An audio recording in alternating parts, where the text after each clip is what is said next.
Barry Kenilworth again. This is moving right along. Yeah, I had two things, one and a quick one at the end, but the main thing was on golf. Peter Scull, who's kind of more interested in golf than I am, Oprah'd a bunch of, expense loss figures, revenue figures for the golf courses for the last 4 years. And I put them in a spreadsheet, and I think they're lying to you. You might be told they made $140,000 this year, and they lost $400,000 last year, and everybody's really happy and all. But I checked these numbers, and they're way off. The main thing is you really have to amortize what you built before. I mean, you built a driving range. You got to put something in there as an expense over the years. That's not in there. You gave $168,000 to Dakotas Fitzpatrick to get a liquor license and other stuff. There's nothing in there. I'm guessing because it's $1.4 million is just golf clubhouse operations that was given to Kemper. You can't really tell, but I didn't see anything for Dakotas. And the main thing is their fringe benefits were based on total salary last year, 28%, which is a ridiculous number. That barely covers health insurance. Not including the pension, but you've been using 28% for a while. They applied it to total salaries, including overtime in 2009, but in 2010, it was just base salary, which made the fringe benefits look smaller.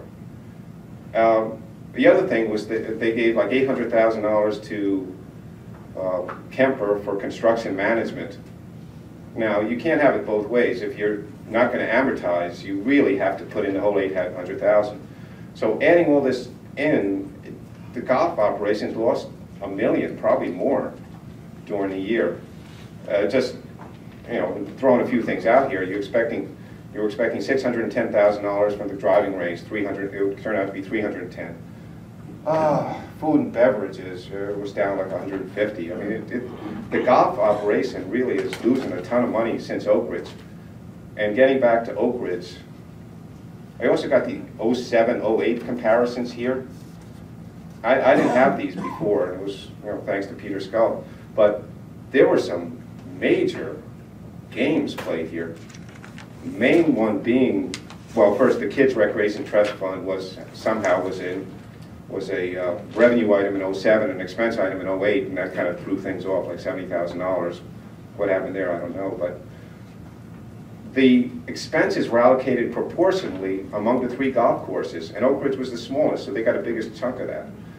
And it was $400,000 that was said that Oak Ridge lost, but there was an amazing number, $600,000 for utilities, just kind of thrown in there, and Oak Ridge got $200,000 of it.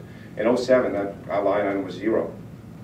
So unless in 08 you had a nuclear regeneration plant on the 7th tee, $600,000 is 20% of the entire revenue that Oak Ridge brought in. So it looked like these phony numbers caused you to close Oak Ridge for no particular reason. That's pretty much it. I wanted to get that out.